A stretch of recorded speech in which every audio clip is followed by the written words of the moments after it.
Hello students, welcome to greenfield study চ্যানেলের পক্ষ থেকে আপনাদেরকে জানাই আন্তরিক শুভেচ্ছা ভালোবাসা। তো আজকে আমি তোমাদের সাথে শেয়ার করব পশ্চিমবঙ্গ মধ্যশিক্ষা পর্ষদের দশম শ্রেণীর রায় অ্যান্ড মার্টিন প্রশ্নবিচিত্র সলভ 2026। তো আজকে আমি যে পেজটি আলোচনা করব ইতিহাসের দ্বিতীয় পর্যায়ক্রমিক মূল্যায়নের 14 দাগের কোশ্চেনটি শালকিয়া এস হাই স্কুল। তো পেজ নাম্বার হলো 254। তো পুরো কোশ্চেনটি আমরা অ্যান্সার সহ আলোচনা করব। তো যারা চ্যানেলটিতে এখনও নতুন আছো, চ্যানেলটিকে সাবস্ক্রাইব করোনি, তো অবশ্যই চ্যানেলটিকে সাবস্ক্রাইব করবে এবং বন্ধুদের মধ্যে শেয়ার করবে। আর যারা আগের বা পরের ভিডিওগুলি দেখতে চাও, তো অবশ্যই ভিডিওটির ডেসক্রিপশন বক্সে একটা প্লে লিস্টের লিঙ্ক দেওয়া থাকবে, তো তোমরা সেখানে গিয়ে আগের বা পরের ভিডিওগুলি দেখে আসতে পারো। তো তাহলে এখন আমরা শুরু করব বিভাগ ক। সঠিক উত্তরটি বেছে নিয়ে লেখো। ভারত মাতা চিত্রটি আঁকেন অবনীন্দ্রনাথ ঠাকুর। হিন্দু মেলার প্রতিষ্ঠাতা হলেন নবগোপাল মিত্র। 1857 নামক গ্রন্থটির রচয়িতা হলেন সুরেন্দ্রনাথ সেন। মোপলা বিদ্রোহ হয়েছিল মালাবার উপকূলে। ওকে, তো এরপরে 1-5 দেশপ্রাণ নামে পরিচিত ছিলেন কে? বীরেন্দ্রনাথ শাসমল। মানবেন্দ্রনাথ রায়ের প্রকৃত নাম ছিল নরেন্দ্রনাথ ভট্টাচার্য। বর্ণপরিচয় প্রকাশিত হয়েছিল 1855 সালে। আইএসিএস এর যে বিজ্ঞানী নোবেল পুরস্কার পেয়েছিলেন তিনি হলেন সিভি রমন। জাতীয় শিক্ষা পরিষদ 1906 এর প্রথম সভাপতি ছিলেন রাসবিহারী ঘোষ।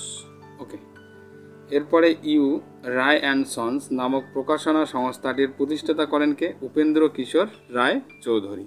ওকে, এরপরে আলোচনা করব বিভাগ খ। ক স্তম্ভ খ স্তম্ভ মিল করো। তো এখানে দেখো ক স্তম্ভ খ স্তম্ভ। তো সন্দেশটা হবে সন্দেশের একটা পত্রিকা, এটা উপেন্দ্র কিশোর রায় চৌধুরী। সর্বভারতীয় কিষাণ সভা, এটা হবে স্বামী সহজানন্দ। আর জমিদার সভা হবে রাধাকান্ত দেব। এরপরে আমরা গ বিভাগ, ঘ বিভাগ, উম, এগুলি আমরা পিডিএফ আকারে এখন আলোচনা করব। বিভাগ গ, 3-2 অথবা 3টি বাক্যের নিম্নলিখিত প্রশ্নের উত্তর দাও। 3-1 ব্যঙ্গচিত্র আঁকা হয় কেন? ব্যঙ্গচিত্র সমাজের নানা অশঙ্কিত রাজনৈতিক দুর্নীতি বা মানবিক প্রবণতার রসান্তরভাবে উপস্থাপন করতে আঁকা হয়। এতে সাধারণ মানুষ সহজে গুরুত্বপূর্ণ বার্তাগুলি বুঝতে পারে। 3-2 শিশু শিক্ষার ক্ষেত্রে মদনমোহন তর্কালঙ্কারের অবদান কী? মদনমোহন তর্কালঙ্কারের বাংলার ভাষায় শিক্ষা প্রসার ঘটাতে উদ্যোগী হন। তিনি শিশুদের জন্য সহজবোধ্য পাঠ্যবই রচনা করে এবং শিশু শিক্ষার উপযোগী শিক্ষা ব্যবস্থা গড়ে তোলার চেষ্টা করেন। 3-3 বাংলার ছাপাখানা বিকাশের পঞ্চানন কর্মকারের ভূমিকা কী ছিল? পঞ্চানন কর্মকার বাংলার হরফের উন্নয়ন ও ছাপাখানার প্রযুক্তিগত উন্নতিতে গুরুত্বপূর্ণ ভূমিকা পালন করেন। তার প্রচেষ্টার বাংলার মুদ্রণ প্রক্রিয়া সহজ ও সহস্রীয় হয়। 3-4 তেভাগা আন্দোলন প্রধান দাবিগুলি কী? তেভাগা আন্দোলনের কৃষকেরা দাবি করেন জমির ফসলের 3/2 ভাগ তারা পাবে এবং জমিদারের গোয়ালঘরের ফসল না দিয়ে নিজেদের গোয়ালে রাখবে। এছাড়া জমিদার প্রথা বিপ্লবের দাবিও উঠে আসে। 3-5 একা আন্দোলন শুরু হয় কেন? 1942 সালের ব্রিটিশ সরকার ভারত ছাড়ো আন্দোলন দমন করলে গান্ধীজি ব্যক্তিগতভাবে একা আন্দোলনের ডাক দেন। তিনি চেয়েছিলেন অহিংস পথে ব্রিটিশ শাসনের বিরুদ্ধে প্রতিবাদ জারি রাখতে। বিভাগ গ 4-1 আনন্দমঠ উপন্যাসটি কিভাবে জাতীয়তাবাদী চেতনার বিস্তারে সহায়তা করেছিল? ভূমিকা: আনন্দমঠ বঙ্কিমচন্দ্র চট্টোপাধ্যায়ের লেখা একটি ঐতিহাসিক উপন্যাস যা ঊনবিংশ শতকে রচিত হলেও জাতীয়তাবাদী আন্দোলনের প্রেরণাস্বরূপ হয়ে ওঠে। মূল অংশ পয়েন্ট আকারে। 1 নম্বর পয়েন্ট, উপন্যাসের সন্ন্যাসী বিপ্লবদের সংগ্রামের মাধ্যমে ব্রিটিশ শাসনের বিরুদ্ধে প্রতিবাদের চিত্র ফুটে ওঠে। 2 নম্বর পয়েন্ট, বন্দে মাতরম গানটি এই উপন্যাস থেকেই উঠে আসে, যা স্বাধীনতা আন্দোলনের মূল প্রেরণাদায়ক গান হয়ে দাঁড়ায়। 3 নম্বর পয়েন্ট, দেশমাতৃকার উপন্যাস মাধ্যমে দেশপ্রেমকে ধর্মীয় অনুভূতির সঙ্গে যুক্ত করা হয়। 4 নম্বর পয়েন্ট, উপন্যাসটির আত্মত্যাগ, সহায়ক ও ঐক্য গুরুত্ব তুলে ধরে। 5 নম্বর পয়েন্ট, পাঠকের মনে স্বাধীনতা আকাঙ্ক্ষা জাগিয়ে তোলে। 6 নম্বর পয়েন্ট, এটি রাজনৈতিক চেতনার পাশাপাশি সাহিত্য ও সংস্কৃতিও বিপ্লব ঘটায়। 7 নম্বর পয়েন্ট, উপন্যাসটি হিন্দু মুসলমানের উভয় ঐক্য ও দেশপ্রেমের বার্তা দেয়। উপসংহার, আনন্দমঠ কেবল একটি উপন্যাস নয়, এটি জাতীয়তাবাদী চেতনার এক শক্তিশালী মাধ্যম হিসেবে ভারতের স্বাধীনতা আন্দোলনে গুরুত্বপূর্ণ ভূমিকা পালন করে। 4.2 বাংলায় ছাপাখানা বিকাশে গঙ্গাকিশোর ভট্টাচার্যের ভূমিকা বিশ্লেষণ করো। ভূমিকা, বাংলায় মুদ্রণ শিল্পের সূচনা এবং বিকাশে গঙ্গাকিশোর ভট্টাচার্যের অগ্রণী ভূমিকা পালন করেন। তিনি প্রথম বাঙালি যিনি নিজস্ব ছাপাখানা প্রতিষ্ঠা করেন। মূল অংশ। 1 নম্বর পয়েন্ট, 1818 সালে কলকাতায় নিজে ছাপাখানা স্থাপন করেন। 2 নম্বর পয়েন্ট, বাংলায় ভাষায় ধর্মীয়, সামাজিক ও শিক্ষামূলক বই ছাপাতে শুরু করেন। 3 নম্বর পয়েন্ট, সাধারণ মানুষ যাতে কম খরচে বই পায় সে ব্যবস্থা করেন। 4 নম্বর পয়েন্ট, বাংলায় হরফের উন্নয়নের অবদান রাখেন। 5 নম্বর পয়েন্ট, অভিধান, পঞ্জিকা ও শিশুদের উপযোগী গ্রন্থ প্রকাশ করেন। 6 নম্বর পয়েন্ট, বাংলা ভাষার প্রসার ও পাঠ্যপুস্তক তৈরিতে ভূমিকা রাখেন। 7 নম্বর পয়েন্ট, বাঙালিদের মধ্যে শিক্ষার প্রসারে গুরুত্বপূর্ণ ভূমিকা পালন করেন। উপসংহার, গঙ্গাকিশোর ভট্টাচার্য বাংলায় মুদ্রণ ইতিহাসে পথিকৃৎ ছিলেন। তার প্রচেষ্টার বাংলায় ছাপাখানা শুধু প্রযুক্তিগত নয়, সামাজিক জাগরণের মাধ্যম হয়ে ওঠে।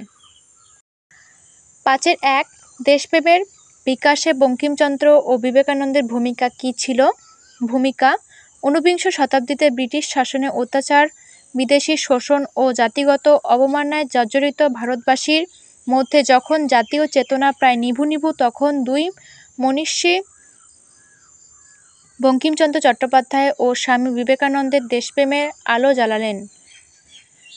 তাদের সাহিত্য, বক্তৃতা ও চিন্তায় ভারতের অতীত গৌরব, আত্মবিশ্বাস ও জাতীয় ঐক্যের শক্ত বার্তা ছিল যা পরবর্তী প্রজন্মের জন্য মুক্তির পথ দেখায়। মূল অংশ। 1 নম্বর পয়েন্ট, বঙ্কিমচন্দ্র চট্টোপাধ্যায় সাহিত্যকে দেশপ্রেমের হাতিয়ার করে তোলেন। 2 নম্বর পয়েন্ট, তার রচিত উপন্যাস আনন্দমঠ এর সন্ন্যাসীদের বিপ্লব ও আত্মত্যাগের কাহিনী দেশবাসীর মনে প্রতিবাদের আগুন জ্বালিয়ে দেয়। 3 নম্বর পয়েন্ট, এই উপন্যাস থেকেই বন্দে মাতরম গানটি উঠে আসে যা স্বাধীনতা আন্দোলনের প্রেরণার প্রতীক হয়ে ওঠে।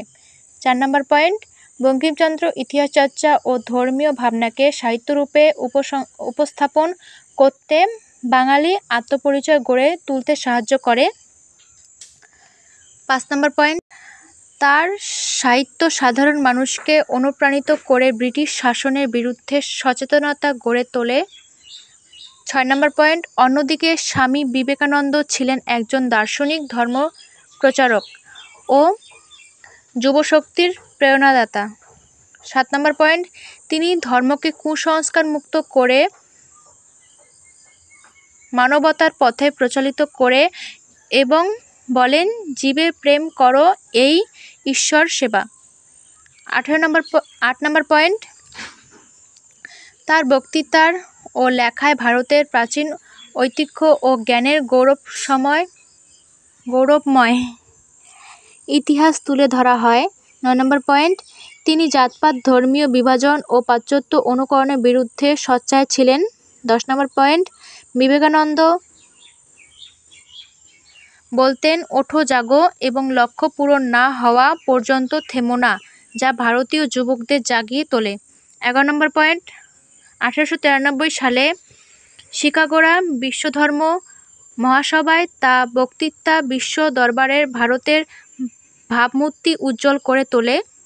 12 নম্বর পয়েন্ট, তিনি বিশ্বাস করতেন এটি জাতিকে শক্তিশালী করে তোলে যা যুব সমাজকে আত্মবিশ্বাসী, পরিশ্রমী ও দেশপ্রেমিক হতে হবে। 13 নম্বর পয়েন্ট, বিবেকানন্দ ধর্মীয় ভাবধারার মধ্যে কর্মযোগ ও সমাজসেবার চেতনা জাগিয়ে তুলেছিলেন। 14 নম্বর পয়েন্ট, তিনি দেশের দারিদ্র্য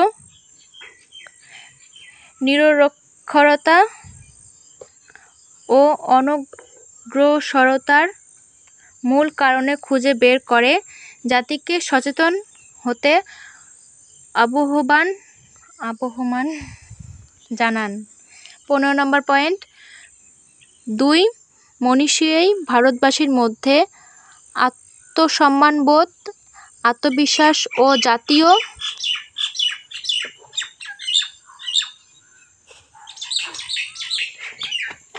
ঐক্য বীজ রোপণ করেন।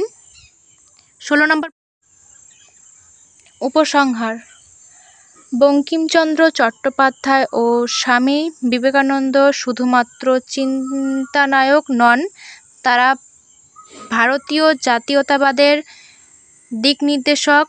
তাদের সাহিত্য, চিন্তা ও বাণীতে যে দেশপ্রেমের বার্তা নিহিত তা ভারতবাসীর চেতনার দীর্ঘস্থায়ী প্রভাব ফেলেছে। ভারতীয় স্বাধীনতা আন্দোলনের মাটি প্রস্তুত করতে তাদের অবদান ছিল অপরিসীম। Thank you for watching my video.